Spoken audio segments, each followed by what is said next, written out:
హోంశాఖ మార్చులు. అధ్యక్ష ధన్యవాదాలు అధ్యక్ష. సభ్యులు అడిగిన క్వశ్చన్కి అధ్యక్ష గ్రామ వార్డు సచివాలయంలో మహిళా సంరక్షణ కార్యదర్శుల జాబ్ చార్ట్ వివరాలు ఏమిటని ఇచ్చారు అధ్యక్ష. అయితే యాక్చువల్గా అధ్యక్ష ఇది గ్రామ మహిళా సంరక్షణ కార్యదర్శి అధ్యక్ష ఫస్ట్ ఆఫ్ ఆల్ ఇచ్చింది. అయితే దాన్ని మళ్ళీ తిరిగి వీళ్ళు గ్రామ మహిళా సంరక్షణ కార్యదర్శుల కింద మార్చారు.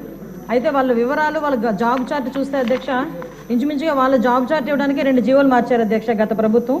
అయితే విషయం చేస్తే ఇక్కడ హోమ్ డిపార్ట్మెంట్ వరకు ICDS వరకు ఓవరాల్గా చెప్పాలంటే గవర్నమెంట్లో ఎన్ని శాఖలు ఉన్నాయి అన్ని శాఖల తాలూకా జాబ్ చార్ట్ కలిపి వీళ్ళకి జాబ్ చార్ట్ ఇచ్చినట్టుగా ఉంది అధ్యక్ష. ఇక చదవడానికి చాలా టైం పడుతుంది కాబట్టి సభ్యుల కోరిక మేరకు ఆ సభ్యులందరికీ కూడా ఆ GOMS నెంబర్ మనకి 2 ప్రకారం అందరికీ కూడా అందజేయడం జరిగింది అధ్యక్ష. ఎందుకంటే అధ్యక్ష ఇందులోని శాంతి భద్రతలకు విఘాతం కలిగించే అత్యవసరమైన పరిస్థితుల దగ్గర నుంచి చూస్తే అధ్యక్ష ఆఖరికి ICDSలో అంగన్వాడీ పిల్లల్ని సంరక్షణ వాళ్ళ అవగాహన వరకు కూడా ఓవరాల్గా అన్నీ కూడా ఇచ్చున్నారు అధ్యక్ష. అయితే ఇందుకు వీళ్ళకి ఏంటంటే జాబ్ చార్ట్లు రోజు రోజుకి మార్చడం కూడా జరిగింది అధ్యక్ష. మార్చడానికి జరిగిన కారణం కూడా అధ్యక్ష ఫస్ట్ వీళ్ళని మహిళా సంరక్షణ కార్యదర్శి నుంచి మహిళా రక్షణ కార్యదర్శుల కింద మార్చిన తర్వాత ఆటోమేటిక్గా వీళ్ళు జాబ్ చార్ట్ కూడా మార్చడం జరిగింది అధ్యక్ష. అయితే వీళ్ళని సరిగ్గా వినియోగించుకోవడానికి ప్రభుత్వం తీసుకున్న చర్యల గురించి ఇంకా చర్చలో ఉంది అధ్యక్ష. చర్చించి వీళ్ళని ఏ రకంగా మనం ఉపయోగించుకోవాలనే దాని మీద చర్యలు తీసుకుంటాం అధ్యక్ష.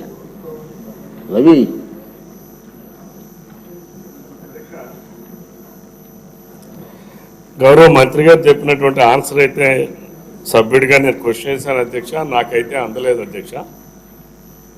గవర్నమెంట్ నుంచి ఆన్సర్ అయితే నాకు అందలేదు అధ్యక్ష. ఇదొకటి. రెండవది అధ్యక్ష గత ప్రభుత్వం సచివాలయం అనేటువంటి వ్యవస్థని తీసుకొచ్చి అందులో ఒక 11 మంది 12 మంది ఎంప్లాయీస్ నియమించారు అధ్యక్ష. దాంట్లో ఇది ఒకటి మహిళా సంరక్షణ కార్యదర్శి అని చెప్పి మంత్రి గారు చెప్తున్నారు అధ్యక్ష. ఫస్ట్ ఇచ్చింది అది కాదు అధ్యక్ష. వాళ్ళు ఫస్ట్ నోటిఫై చేసింది ఆంధ్రప్రదేశ్ మహిళా పోలీస్ స్పెషల్ సర్వీసెస్.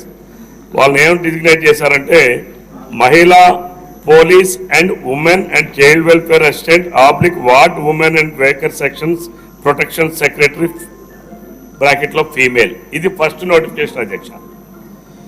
రెండో నోటిఫికేషన్ అధ్యక్ష GOMS నంబర్ 129/10/2019 డేటెడ్లో ఇచ్చారు అధ్యక్ష. అంటే ఇది ఫస్ట్ రిక్రూట్మెంట్ చేసేటప్పుడు ఇచ్చిన నోటిఫికేషన్ అధ్యక్ష. రెండవ నోటిఫికేషన్ GOMS నంబర్ 129 ఇచ్చారు అధ్యక్ష. అందులో గ్రామ మహిళా సంరక్షణ కార్యదర్శి గ్రేడ్ 3 అని చెప్పి ఇచ్చారు అధ్యక్ష. వీళ్ళకి జాబ్ చార్ట్ చూస్తే అధ్యక్ష మన ఆంధ్రప్రదేశ్ రాష్ట్ర చీఫ్ సెక్రటరీ గారికి ఎంతైతే జాబ్ చార్ట్ ఉందో అంత జాబ్ చార్ట్ ఇచ్చారు అధ్యక్ష. వాళ్ళు 6 డిపార్ట్మెంట్లకు ఆన్సరింగ్ ఉంది అధ్యక్ష. బహుశా ఆంధ్రప్రదేశ్ రాష్ట్ర చరిత్రలో కానీ ఎక్కడైనా సరే ఒక డిపార్ట్మెంట్ హెడ్ ఉంటాడు అధ్యక్ష. ఆ హెడ్ నుంచి మా కింద వరకు కూడా ఒక లైన్ ఉంటుంది అధ్యక్ష. వీళ్ళేమో పనిచేసే సచివాలయంలో అక్కడ ఆన్సర్ చేయాల్సింది administrative secretary and MPDO. Leave కావాలంటే ఆ పోలీస్ స్టేషన్లో ఉన్నటువంటి SI ఇవ్వాలి అధ్యక్ష. అసలు వీళ్ళు ఉద్యోగం ఏంటో తెలియక ఏ డిపార్ట్మెంట్ పరిధిలో ఉన్నామో తెలియక వీళ్ళందరూ కూడా సుమారు 13,000 మంది ఉన్నారు అధ్యక్ష. 13,000 మందికి గత ప్రభుత్వం కనీసం ఏ అవగాహనతో ఇచ్చారో అర్థం కాలేదు అధ్యక్ష.